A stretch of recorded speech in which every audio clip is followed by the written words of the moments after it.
In today's session, what we're going to do is we're going to search through this lead gen process, okay? And the lead gen process, I kind of showed you guys the brief description of what it is that you'll learn being involved with the cheat code. This is some advanced level stuff, so this typical meeting may be a little bit hieroglyphics, but I am going to dumb it down so easily so that all of you guys have the same type of opportunity. It's really not hard. It's really not hard. And so, guys, most of y'all that I meet in this industry, and drop a one in the comments if you've experienced this. You probably like have signed up for a software, aka Deal Machine, right? Or any type of software, or you've bought a bunch of leads before from like PropStream or any of these organizations. And if you're experienced and you're here, then you know what I'm talking about. If you're brand new, it's okay, but you may have seen what has happened throughout the years. So in 2018, 2017, in wholesaling real estate, there was a big boom in softwares. And the main reason why is because YouTube stopped being this place where you could go and watch funny videos. It started being this place where you could actually go to learn about financial literacy. So myself, along with a whole bunch of other people, Max Maxwell, that's a great guy to follow. Jerry Norton, another great guy to follow. Cody Sperber, the clever investor, another great guy to follow. Mind you, I'm dropping these, write these names down and search them because I'm not the only one, right? But just don't get analysis paralysis and spread yourself out too thin. Look at the videos that are relevant. Stick to one mentor, but these are still great resources. And so when I realized that we were in the education information age, exactly what my guy Todd's saying right now. What's up, Todd? Michigan, stand up. Bro, I'm rooting for the Lions this year. Super excited. And the Bills, though. I hope we get a Lions Bills Super Bowl. But as I progressed throughout the time frame of me starting to make content, guess who was reaching out to me? All of these softwares and systems. And they said, hey, Q, we noticed that you're getting thousands of views on all of your videos, man. What if we were to give you a percentage of the amount of money that you would make if you were to push the software? Guys, as a mentor, I have an obligation to be transparent with you guys. So I hope that y'all consider me a mentor, and I hope that I'm qualified to give you guys advice. But this is something that I really want to share with y'all because from the back end, you have all these people popping out the woodwork that were putting gurus out of business.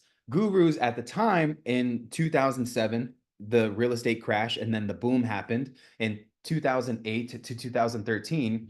It was actually very normal for people to be pushing seminars.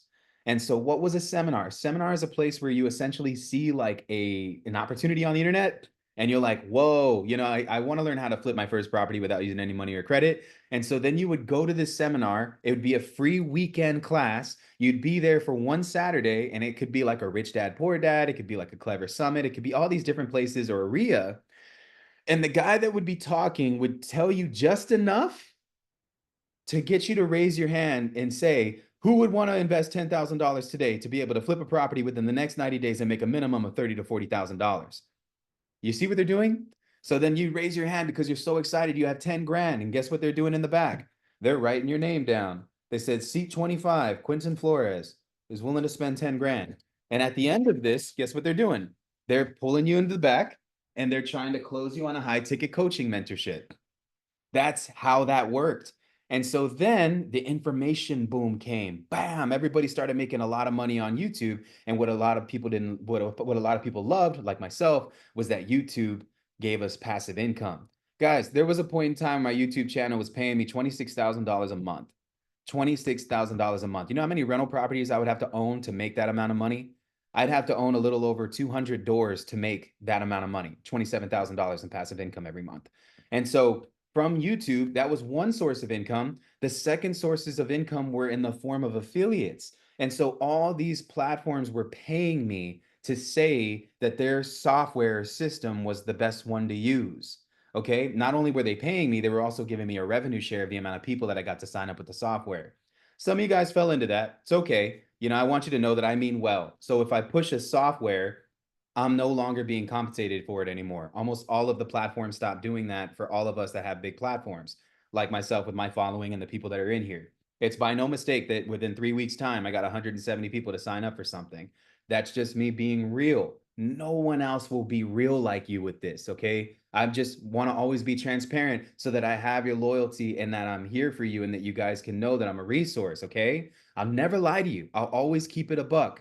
None of these other guys, most of the time, 90% of the time, I've seen it, they won't. Okay. So, like, then you had this huge boom of people making passive income off of getting other people to sign up for softwares, which, mind you, was very misleading. It's misleading because a lot of these softwares, as great as they can be, are very much so hit and miss. When you don't combine software with practical, actual strategic ways of finding real estate deals, that's where you fail because you're reliant on the software. It almost becomes a crutch, the same way as people who breathe with oxygen masks. Guess what happens after a couple of years of breathing with an oxygen mask?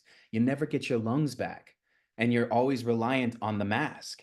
And that's what keeps you alive. Am I speaking to somebody right now? How many of you guys have fallen into the software trap where you can't run your business without a software? Now, I'm here to tell you guys right now that you can. You can. As a matter of fact, the most amount of money that I ever made by myself, and when I think about it and I put this into perspective, I'm talking net profit here. Net profit here. Okay. Net profit in 2017. I did a little, and this is not me flexing. In 2017, I did a little over $1.6 million in assignment fees, net profit.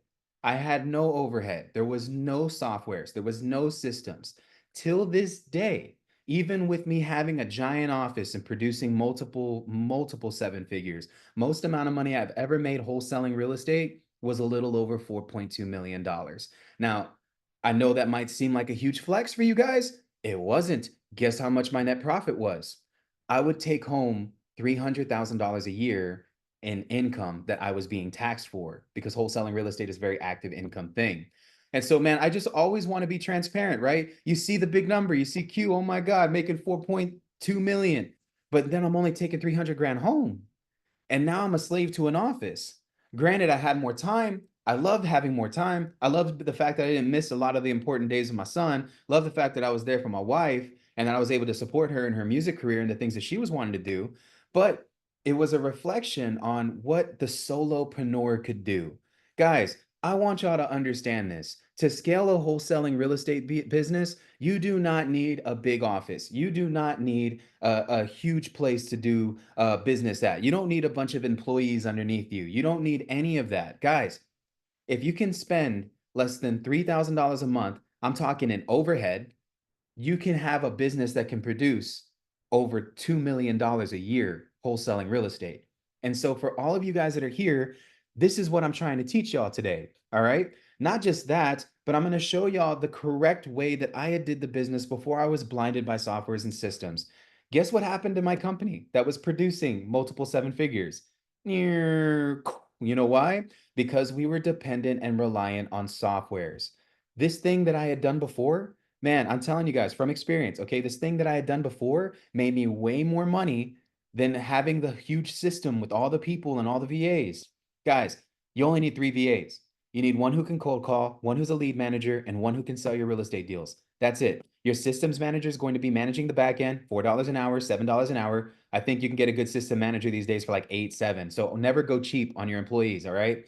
And I know that's already cheap. You're probably thinking like, oh my God, like who can you pay for $7 to $8 an hour? I own an agency, all right? So I got rid of every person. I have 2 Americans right now that work within my organization. 3 if you count Lillian. Lillian's new, and she is working within this organization, which is part of you guys, the community. And then I have 3 VAs. I had 5 a couple of weeks ago, and I got rid of the 2 because it's just not necessary for what I'm doing. One person is locking up deals and cold calling for me. They're like an acquisition cold caller hybrid. The second person is finding investors to buy my real estate deals and raising a fund on my behalf. There's that person. Then there's the systems manager. The systems manager is texting everybody, nurturing leads, setting up follow-ups and reminders, making sure that my schedule is cool so I can do these calls with you while I'm still going out to see properties and looking at houses. And then I have 2 Americans that will go out there and actually put the properties under contract, which I compensate 15%. Now I know this sounds like a lot, but it's not. This is way different than what I did before. What I did before, I had 40 people.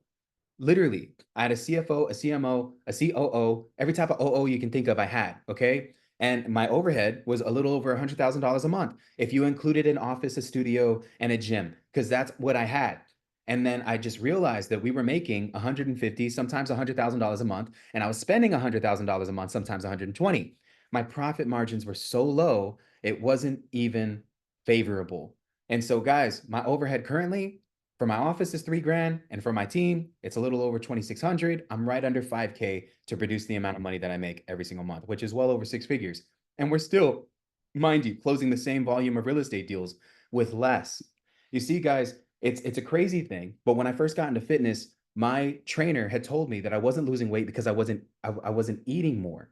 He said I was eating less, and because of that, it offset the amount of training that I was doing. Since I was training so rapidly, the food that I was consuming was getting drained, and then what wasn't there anymore is being stored as fat. And so I didn't know that. It's crazy to think that when you step on a scale, 220 pounds of muscle looks different than 220 pounds of fat. You put both men next to each other, both women next to each other, you will see something different, right? And so the idea that what the scale tells you is irrelevant because it's what's inside that tells you what's relevant. And so, we have basal metabolic rate, we have our blood work, we have our kidney, liver, thyroid health, we have our gut health, we have our overall genetics that we were born with. Those are part of our DNA that allow for us to grow muscle or lose weight. There's a lot of factors and variables, right? Your business is the same way. So you just have to know what your business weighs at scale and then fix the things internally to get it to a place where it is healthy. Because 220 pounds of fat on a scale, not healthy. 220 pounds of fat on of muscle on a scale, that's healthy. And so this is the concept that I'm trying to teach you guys. Now, I took the year to refine my process. Not this year, but when I shut my office down, it was around October, November of 2023, moving into 2024. And so it took me about 2 to 3 months to get my health right because I had the heart attack and then jumped right back into it before I decided that I was going to do something different. And I went back to the basics. Guys, if somebody would have told me that I would be finding real estate deals and making $50,000 minimum on each property years ago, I would have said, Q, wake up and do what you did before. I would have jumped ship on this office thing and done what I wanted to do. But to me, it was such an ego thing. It's like buying a nice car. It was like literally buying a nice car. And so when I put it into perspective, I was like, man, what do I need this for? Really? Like this thing is not doing anything for me. So I just want to tell you guys a story to help y'all to understand that you are in the literal golden age of education that you can find in any category. Because what I'm going to teach you guys this session is one of the most valuable things that I ever learned in business that I should have kept doing. But I came so reliant on softwares that the softwares were the only thing that were keeping my business alive. And so I just always want to be transparent with you guys right now. Okay. Do y'all hear the transparency? There is no lies in anything that I'm telling y'all. Anybody who has a big office is not doing what you think that they're doing. As a matter of fact, almost 90% of those guys are just selling coaching programs and doing seminars, and they're probably affiliate marketers and making a lot of money on YouTube and affiliate stuff. Never want to be me. I want to actually make money making real estate because you make more doing that long term than you will short term with all of the fluff that you can see on the internet of posing to be this person. That's not me. That was me for a while until I gave my life to Jesus and was reborn. So this is a different version of truth and light that I'm walking in. A lot of people would see a video like this because this is going to be recorded and uploaded to the platform, and they would probably be pissed that I am talking about all of these back-end industry systems to students. No offense, right? Because I know some of you guys, I'm a student. I don't mean that in a negative way, but I'm just telling you guys right now that that's the game so that you know what you're in. And when you see these shiny object things, you realize that it's not relevant.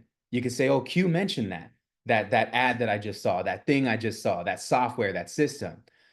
My good friend RJ Bates runs a similar coaching program called the Titanium Crucible. And I'll never forget this, but he gave me a piece of advice toward the end of my journey of having the big office. He said this, and somebody asked me this on the group. And so I have a lot of people, some of you guys that are here that message me and say, what direction should I go? Where do I need to be? How do I start? All of these things. I want y'all to understand this. No more unicorns. No more unicorns. Write this down. Consistent as a tree. We can all be obsessed with the shiny object stuff. I'm telling you guys, everything that you need is inside of one platform, this one. And if you just took it seriously, you wouldn't need another platform. Okay. Consistent as a tree. Guys, I have a tree in my backyard. It's been there for 4 years. It's not going anywhere. Every time I walk out into the back, I'm thinking like this thing's going to fall over. And guess what? It's still there. I look out my window sometimes and I'm like, maybe the wind moved it today. It's still there. Are you operating like that? Are you consistent as a tree? Can I wake up, look out the window and say, hey, Christian's really doing it today? Can I wake up, look out my front door and say, damn, Hector's doing it. George is doing it. Leia's doing it. Ruben's doing it. And so, guys, today what I'm going to show y'all is going to be super cool. All right. Now, I'm going to reiterate on some things. I appreciate y'all listening to me on these words that I'm giving y'all because I just try to be as transparent as possible. Now, does one-on-one mentorship work? Absolutely, it does. Just depends on the correct mentor. Also, guys, just understand this. As you find a mentor isn't somebody who's just going to stop everything that he's doing to make sure that you're showing up to meetings. All right. I don't babysit nobody. You're all grown ass adults. And so if you ever signed up for a one-on-one coaching thing, just understand that you have to show up. It's not the mentor's responsibility to hold you accountable to showing up. I'm showing up every day. I'm at the gym every day. Do I expect for my trainer to wait for me on days that I don't go to the gym? Is my trainer supposed to make me go to the gym? Maybe influence me, yeah. Maybe give me a word of advice, yeah. But ultimately, I'm at fault and I am the one who is responsible for my life and the decisions that I make. My trainer's always going to be there, but he ain't going to make me come to the gym to kill me and give me his session, okay? I have to reach out to him and make sure that he's available. And so that's something that I think a lot of people have like a misconception for whenever they sign up for one-on-one coaching or mentorships. And I just want to give that to you guys because if the day comes that you ever say, you know what, I want a one-on-one mentor, regardless of whether or not it's me, it's your capabilities to be consistent with that mentor, not the mentor to be consistent with you. It's backwards. You're paying for his time. That means that you got to go out there and get that time. You don't just wait for this person to give you the time. All right. And so I just want everybody to understand that mentorship is a two-way street. If somebody's coaching you and you're not showing up, you're not messaging them consistently about things that you're trying to do or implement or plan or a schedule or something, then the mentor is going to forget about you. That's just the reality. And you've already paid for his time. So don't fall into that trap. If you really decide to get a mentor, do it and do it right. All right. So I'm going to jump into this real quick. Okay. We talked about 3 different places to find real estate leads. And I hope you guys can see this whiteboard. I got kind of a little glare right here, but we're just going to do the best of what we got. The 3 places are, we have the county clerk system. County clerk. That's number 1. The county clerk is where all of the real estate leads get recorded downtown. Every county has one. All right. Then we have the next piece. The next piece here is called your Open Records Request, or ORR for short. This place right here is where you can literally get a recent arrest records. You can get fire damage, you can get water shut off, utility shut off, all of those things. And then we have the third one, and this is your tax assessor collector. Okay, we call it TA for short. Your tax assessor collector is a place where people are behind on taxes, or they're paying their property taxes. All right. And so again, I want y'all to know that these were the 3 things that we had went over. That was the foundation of everything that it was that we're talking about. Now, the idea is to pull all of this data into one list. That's the goal. The next thing is to compile this data as well into one list. Now, I might remind you guys, when you're getting records like this, sometimes this might take about a week for you to pull everything. These records don't cost a dime. This is all 100% free. And the only thing that it might cost you is time. Now, if you want to organize this stuff, this is the hard part. This is the part that costs money. You can do it yourself, or you can pay someone else to do it. Then you have your tax assessor collector. And this is a giant list with parameters. All right. And so I'm going to tell you guys one by one the types of leads that I go after within the county clerk. Okay. And so I'm going to show y'all today in my portal where I'm able to find that data. It might be a little bit different where you're at. But the goal here, guys, is to take all of this data that you have and you can compile it into one lead.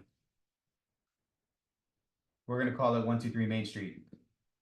The goal is to take all of these records, stack them together, and find the ones that have multiple variables, all organic. And this data right here will be the best thing that you've ever cold called in your life. The best data, the best response rate, the best everything.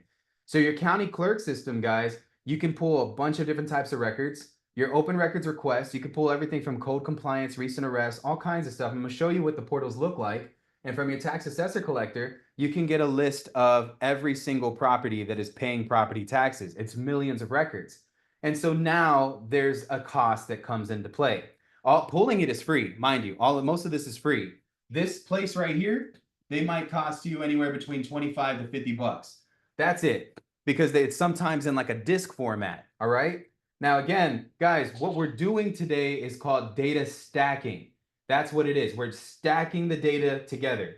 We are going to take one list, two lists, three lists, smush them all together, and it's going to compile leads that carry multiple motivation indicators. Let me tell you guys what the perfect lead looks like. A lead that is tax delinquent.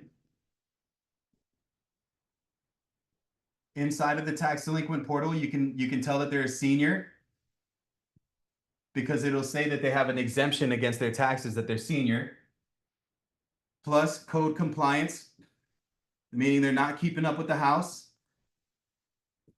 plus lien, plus judgment. All of this that I'm showing you guys on one address. You find a lead like this, guys, let me tell you something. That guy is going to want to sell, or that person's dead and the family wants to sell. This is why stacking all of this data together creates the best lead that you can ever fucking talk to. This is one of the most valuable things that I had learned in business when I worked for an attorney. And so I went over this concept in detail, guys. If y'all want to check out one of our recordings that we did, it's inside of the portal. If y'all have access to the recordings, for you guys that don't know, you have to level up. The way that you level up is by engaging, commenting, and liking other people's posts. So I'm going to show you guys real quick. This piece here is easier said than done. This seems like a lot. And so in front of me, I pulled up every single portal that we have in our city because I want to show you an example of what this looks like so that you guys can get an idea of where this data is. And let me just pull it up. So we're going to do tax assessor, collector, boom. Then we're going to do county clerk, which is, there we go. And then we're going to do records.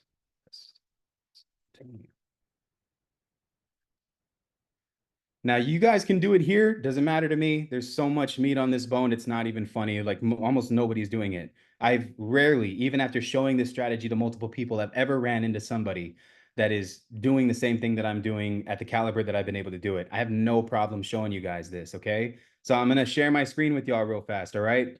In San Antonio, and we have a portal that looks similar to this. Yours should look similar to this. And in this portal here, and you guys can copy the website if you'd like. I don't care. Like I said, this is enough knowledge and enough real estate for everybody. It's hard for anybody to just cover this stuff. In this portal here, you guys can search everything, everything. I'm talking about school minutes, special collections, trademarks, historical landmarks. You can look up foreclosures, and there's an advanced place where you can also look up different docs. But let me show you guys, like real quick. If I hit foreclosure, hit the search bar, and then I click on this thing here that says recorded date, it's going to show me all the properties that are still going into foreclosure as of years ago. Then you can see the sale date. If you hit record date again, now you can see all of the properties that were recently filed to date. Well, if you look at the recording date, it says 12/5/2024. So what was that? Yesterday? So yesterday, guys, we got a whole bunch of properties that were filed that are going into foreclosure in January of, this is the first Tuesday of the month, and some of these in February. So we have all of these leads of people that are losing their houses right now, guys. All of them, right? Now, pulling this data is what I'm going to be showing you guys how to do today. Now, just know that if you want to do this one by one, you're on a budget and you kind of just want to, you know what, say, screw it, let's just go after it together. What you can do is you can create a free account. I have a free account for mine. And what you can do is just select all of them and then you can add them to your cart. When you add them to your cart, look at that price right there. Oh my God, that's so expensive, right? We can add that to your cart. And what's really cool about this, guys, you could just take all of them and it's going to be in a PDF sheet. So a PDF sheet you can download into your computer, print it out. Now you have it in your hand, upload all of the addresses to Deal Machine, and you can literally create a route and just drive to all of them and knock on their doors. I love pre-foreclosure leads is because there's a time situation that is there. Some of these people, though, they might owe more property, might owe more on the property than we're willing to sell. You know what I'm saying? So if we were to offer them 70% on the dollar, they might not be able to take it because they just bought the house 2 or 3 years ago. It doesn't matter. I want you guys to understand this. If somebody is upside down on the mortgage, there is still a way that we can make money on these real estate deals. Okay. It's called a short sale. Now, some of you guys might be on the internet right now hearing a lot of controversy about individual who is pushing short sales that is facing a federal indictment as we speak. Don't worry about it. That was not a cause of the short sale. That was a lot of fraudulent use of paperwork on the back end.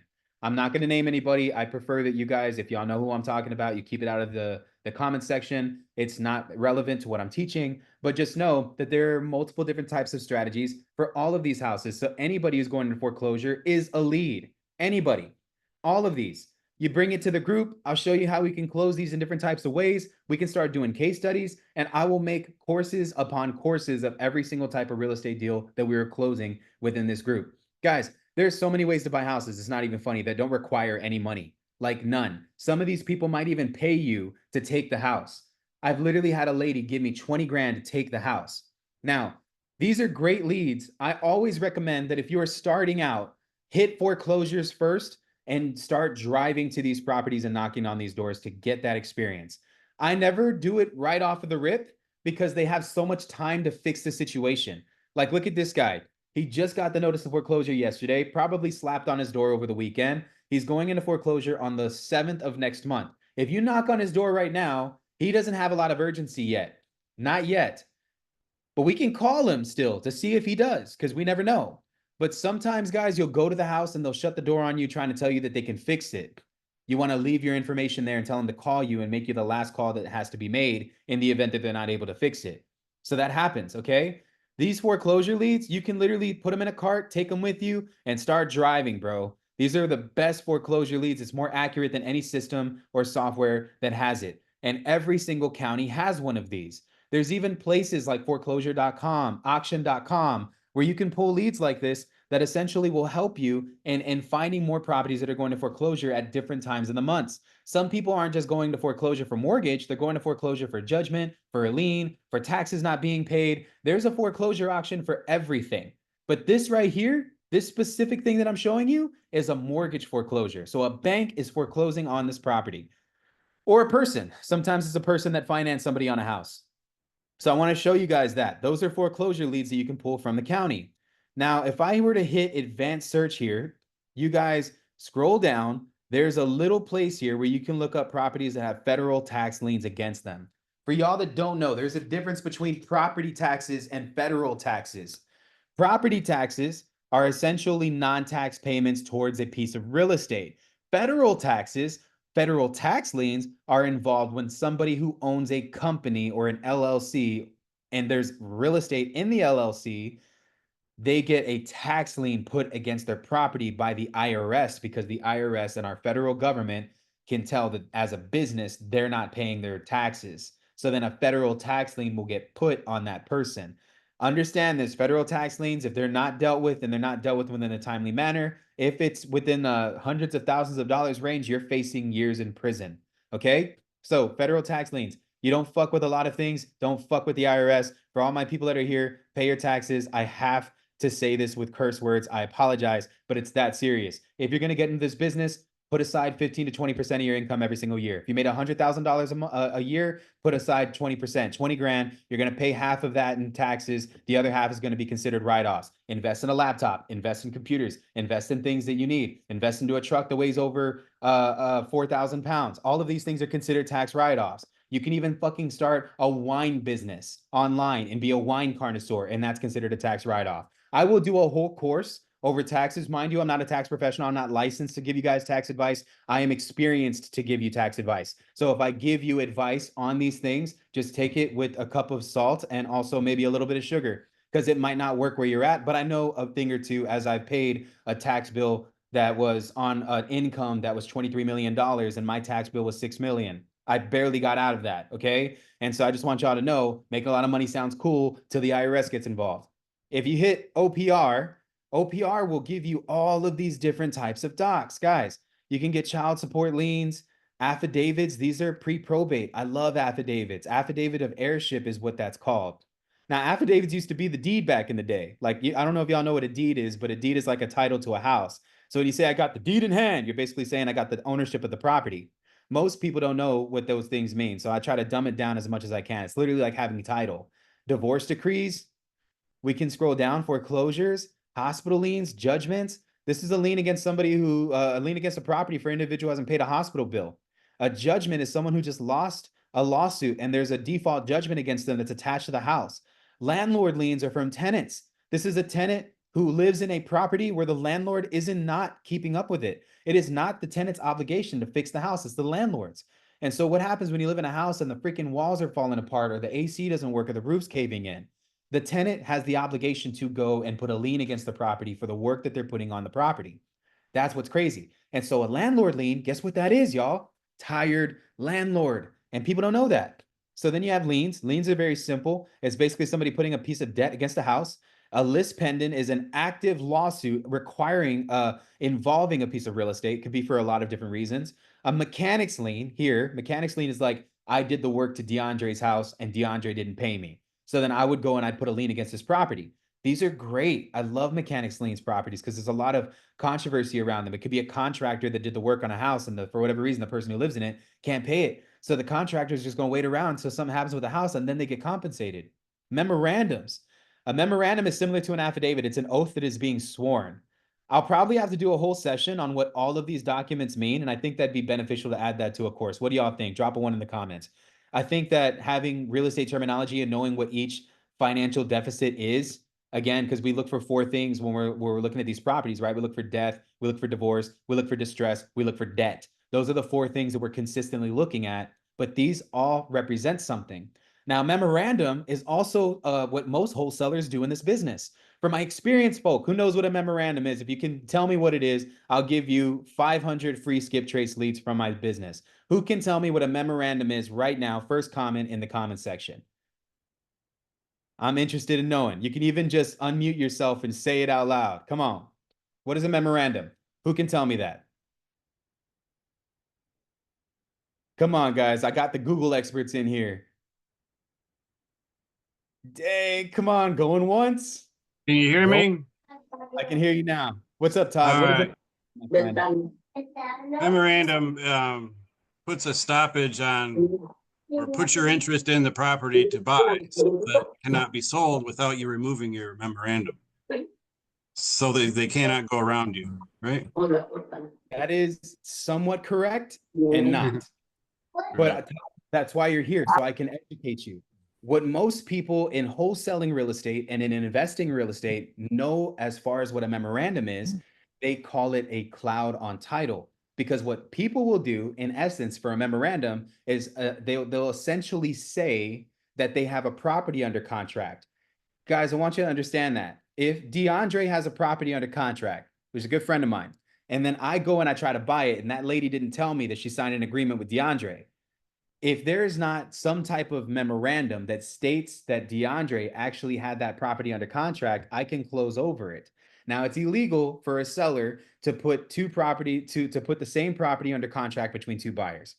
And so we would essentially have to fight for ownership of the house because I'd be trying to buy it from DeAndre, DeAndre would be trying to buy it from me. So what do most people do in wholesaling real estate to protect themselves? They will cloud title with a memorandum of contract. Now, memorandum is its own standalone term. A memorandum does not mean that it is a memorandum of contract. It could be a memorandum of an estate, memorandum of an affair, memorandum of a decree. Guys, a memorandum is just like an affidavit. They are two, as a matter of fact, they're two in the same. A lot of times, if you guys do an affidavit of heirship, what you will see, it'll say affidavit of death and memorandum of estate. That basically means that the individual who is entering into memorandum is just an oath that is being sworn. That is it. In essence, and I want everybody to write this down so that you'd never get it wrong. A memorandum is an oath that is being sworn diligently on a piece of paper before the court of law. So you are essentially swearing that your facts and statements are true. That is what a memorandum is. Now, Todd, just for trying, brother, if you can just send me your email address, tell me what market you're in. I will build a list for you that is one of the greatest lists that I think that anybody can go after, and I'll send it to you. A lot of people didn't have balls to just unmute themselves and talk. It's okay. But for my people that are here, I want to at least give you guys this knowledge because a lot of people don't get this correctly. Okay. So a memorandum could be a lot of things, but in essence, it is an oath that is being sworn upon. That is a memorandum. Same as an affidavit. So affidavit, for y'all that might not know, is essentially associated with like an estate or heirs. So whenever somebody dies, it's not just the money that they have in a bank account, it's everything. So my estate is everything. So my freaking whiteboard, this computer that I'm on with you guys, my Joker dude in the back, my Cowboys flag, my safe that's right here filled with all of my guns right there, right? My freaking fishing poles. It's everything. It's anything and everything that I've owned in life. That is my estate. And so when somebody says that I am dead, or like when somebody like puts an affidavit on me and they're saying that Q has passed away, what they're talking about is my entire estate, and they will inherit the estate next of kin.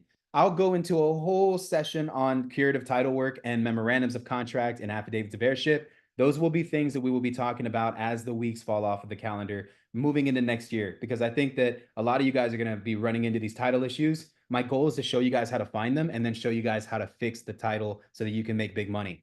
Most people don't do these types of deals and they lose them because of how intricate that they are. But I promise you, if you could just dedicate 30 days to one real estate deal, that real estate deal can make you what 5 to 10 real estate deals can make you in one transaction.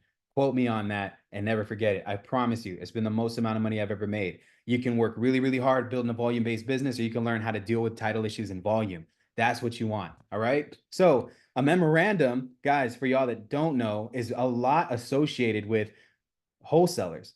I love going after memorandums because people don't do them correctly. And so what I do is I will sue the person who is trying to cloud title because they don't have the ability to buy. And I'll sue them on that standpoint. I do.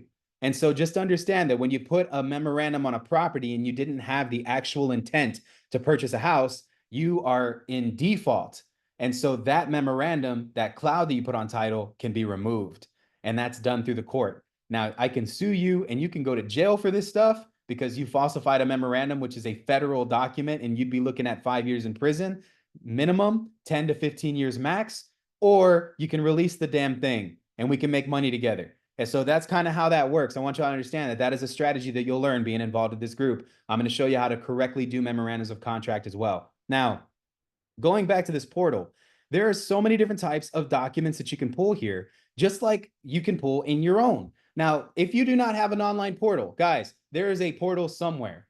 Go to the county clerk and ask someone, everybody, questions on all of these things. And don't leave. Don't leave. If they try to push you away, let me talk to your supervisor. Let me talk to someone else then.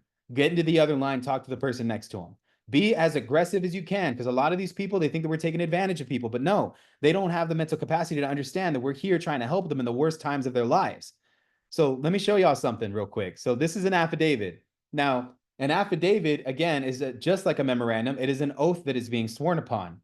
Back in the day, I'm going to show you guys history right now. So San Antonio was founded in the early 1800s, but we weren't actually a part of America until shortly after the Battle of the Alamo, which happened in the mid to third quarter of the 18th century. So this is one of the coolest things that you'll ever learn about Bexar County, San Antonio, Texas, is that we are a city that had once been owned by Mexico. A lot of the southern part of Texas was once Mexico. Even Texas as a whole was once Mexico. We came and took it from them. And then we created the border and all those other things happened and we essentially won wars. If you ever come to San Antonio, there's a lot of history. And so this is the reality, though, is that Americans were buying properties in Mexico during this time frame with the assumption that America was going to be in an agreement with Mexico to buy said properties. So I'm going to show you guys something that's really cool. This is an affidavit that existed years ago, and I'm talking years ago. This is the first affidavit that was ever recorded by a gentleman named Alan Alex and his wife, Alan Laura. Let's take a look at it. This is the actual doc. Understand this, at the time frame, typewriters didn't even exist. So every single form that you'll see, this is literally information that is over 200 years old, guys, 2 centuries. Look at that. Notary Public of Bexar County, Texas, a gentleman named John B. Fleming. was the one who notarized this document. It wasn't even a stamp back then, guys. And so this is really beautiful. This is them purchasing a piece of real estate. It's a plot of land. They had owned a farm. I did the research on this. It's the first farm ever owned in San Antonio, Texas. It was called the Allen Farm. They sold milk, and at the time we didn't have actual currency yet because we were still a part of Britain. This is us really just making this thing happen. So like the Declaration of Independence, what was that, 1776, right? And then we went through the war. We were still in the process of claiming land. And so this particular area was still claimed by Great Britain as we were in negotiations of taking the majority of Mexico from Mexico. So here we are. But guys, I just wanted to show you all this because this is a lot of history. What you're looking at here is how crazy that this can get. This is a 200-year document and it's an affidavit. But back in the day, we didn't have deeds. Deeds was not the formality of ownership. It was an oath that was sworn upon. Now, there's many things that the government has passed since then. There is a law that's called adverse possession. Adverse possession has been in power for over 200 years, and it essentially means that any piece of real estate, any plot of land, any piece of ground that you see is to not be unowned and not be unoccupied, meaning that someone somewhere owns a piece of real estate everywhere. And so there's nothing that is unowned. It's all been claimed, except for random pieces of land or plots of land that are maybe out in easements or something like that. We'll go over what easements are later as we move into lands. I just wanted to show you guys this. Now, this is another thing that's crazy, okay? When you deal with some of these documents, you're going to see that they're so old that you're going to realize how insane of a short amount of time it was that colored people, Mexicans, Indians, Black people were not able to own real estate. Guys, there are pieces of documents that say that no slave or Negro will ever own said piece of real estate. And they say the hard R. Okay, I said Negro. They say all right? It also says no spick. There was even documents that were put in place that literally will tell you that nobody with polio is to own this piece of real estate. I don't know if you guys know this, but women weren't allowed to buy real estate until after Vietnam. If a woman was to buy a piece of real estate, this was not something that was put into power until the mid 1970s. Women were not allowed to buy houses. That's crazy, right? Because we're so used to seeing ladies coming out here and being bosses and buying houses. They weren't even allowed to have drinks at a bar without being attended by a man. Did y'all know that?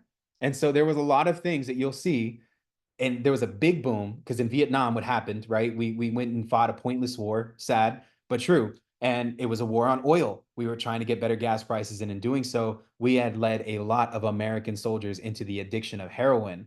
And then people like Frank Lucas and American Gangster depicted selling that stuff throughout all of the United States, making excess of over $1 billion selling heroin to Americans and American soldiers. Then we had the heroin epidemic. And so, guys, a lot of people, when they went off to Vietnam, what do you think they did before they went? Marriage was still a very powerful thing back then. Now I just feel like it's a loose term that people throw a piece of paper on. It's sad, but that's where we live now. And I think this, because of the music, is that's where we're at. Anyways, back then, if you were 17, you got drafted and you had to go fight in the military in Vietnam. And so most of those guys got drafted on the idea that there was benefits to being married. They got married, and then what happened? They went to Vietnam. A lot of United States soldiers died.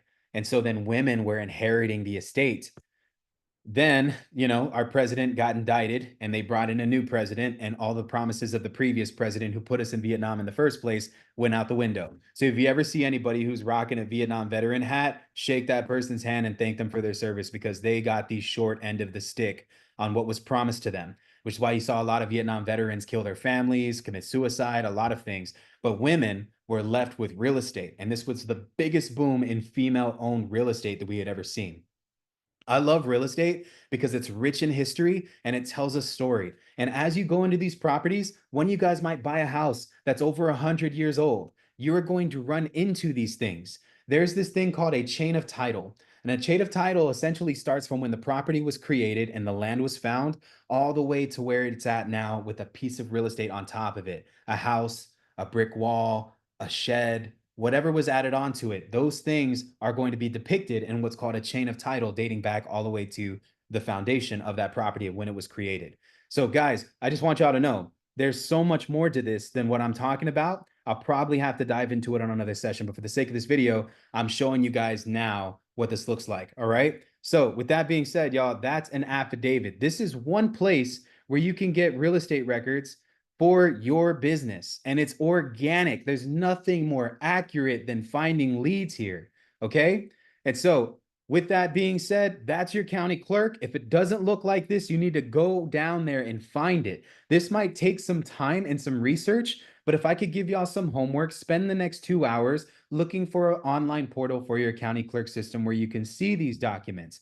It's different for everyone. And if you're not in San Antonio, you're not in Houston, you're not in Texas, you're not in any of these areas, it's honestly kind of difficult. Okay. And so just kind of be aware. But if you can find it, and you will, because it's there no matter what, you're going to find the gold mine. And it's very hard data to pull. But once you pull it, you'll understand how easy it can be to market to these leads and get consistent closings.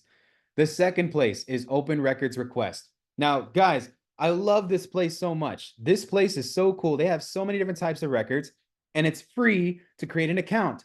So, I want to go ahead and just kind of sign into mine. I'm going to, let's see, submit an open records request. Click on the second one here. I already have an account. It's free 99. They've actually emailed me multiple docs of leads before. And so, in accordance to open records request, they're looking for certain things. Are you looking for records for the police department? You can say yes, and you can get a list of records from the police department of individuals that were recently arrested. You can get the timestamp, you can get the reason for the arrest, and the address that they were arrested at. This is great. Guys, if I'm going to look for a lead and the dude is literally on, like, I don't know, his seventh DWI, then he needs to sell the house to pay for attorney fees. Otherwise, he's facing 20 years in prison.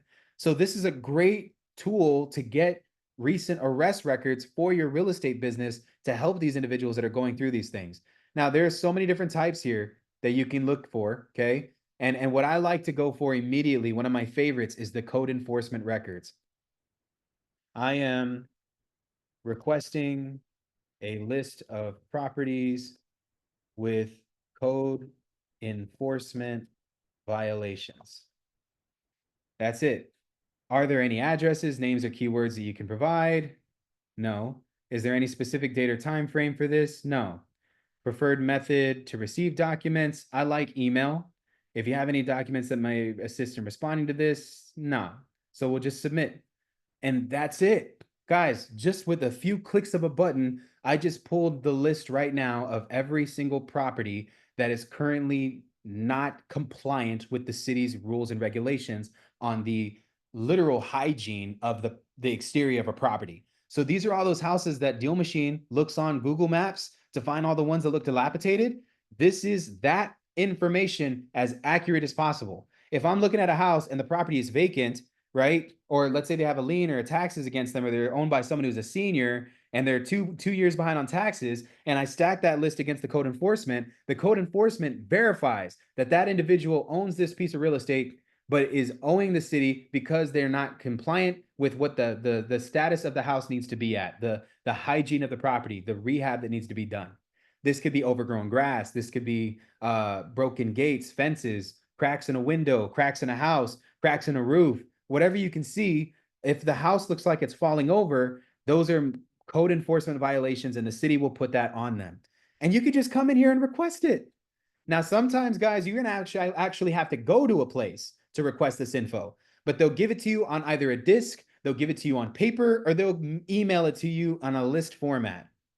Now, understand that all of these leads that you get are going to be very encrypted. And I'm going to show y'all how to clean them using software so that it's easier, and also leveraging virtual assistants. Okay. So today's session is a lot about where to find them and how to pull it. Okay. Now, your tax assessor collector, it looks similar to this. This is where you go to pay your property taxes. Now, I want y'all to understand this. Most of these places don't have an online portal. So in San Antonio, we don't have an online portal for the tax assessor collector to pull these leads. You have to physically go down there with a cashier's check of $50, and you have to pay the lady, and the lady will then either email it to you or mail you a disc. Guys, it's 2025. Moving into 2025, we don't even have disc drives anymore. Like, you can go to Best Buy or Amazon and buy like a plug-in disk drive where you can connect it to your computer. But most computers don't have disk drives anymore because everything's digital now. And so the county systems, they do not catch up like that. They don't give you a hard drive. Some of them might. They might give you a hard drive, they might give you a disk, they might email it to you, they might print it out for you. When you go to the tax assessor collector, what you want to ask for is the previous 2 to 3 years tax roll. That's what you want. That's the verbiage that you say. I want the last 3 years of tax roll information, data, tax roll information, data. Okay. You can say either or, just trying to open your mind on it. They're going to say, oh, yeah, you go to the 5th floor, you can request that. Just make sure that you bring either a money order or a cashier's check. When you give you this data, you're going to need help in decrypting it. And that's where my system's going to come into place. All right. So, guys, in today's session, do we all have a general outlook of what we need to do? Over the weekend, I'd like for you guys to do this as homework. Okay. And if you can find those 3 portals, I will do a case study with you in front of the whole crew on how you can pull this records, how you can organize this data, and I'll use your leads on our next call to do this. So, guys, I plan on going over this on Tuesday evening for our Tuesday session. That's what we're going to be doing. Saturday, we're going to be cold calling leads. And tonight, we're cold calling, not actual cold call, but cold call. Warm leads Saturday, cold leads tonight. Dang, we're meeting again. This is crazy, bro. It's crazy. But guys, did y'all get value from tonight's from this morning's session? Come on, man. I want to record this. Can y'all just drop fire emojis, please? Come on, dude. I promise you, ain't nobody giving out game like this, dog. Like, I just know that no one's giving out game like this. I really appreciate you guys being a part of the call today, man. Again, my homework for all of you that are watching this, remember this, look up all of these online portals and start figuring out how you can pull this organic data. This is data that literally no one has. And once you start finding it, organize it, bring it to me. We're going to do a freaking roulette thing. And I'm going to pick one of you guys to go through your city and your county to help you pull these records. Okay. So, guys, it's a great morning. I'll see y'all tonight. Let's rock and roll. This session is recorded, and I will show you guys how to automate this lead pulling process a little bit later on Tuesday. So, peace out, everybody. Enjoy your day. Let's end the weekend strong, and I'll see you guys tonight. Let's get it.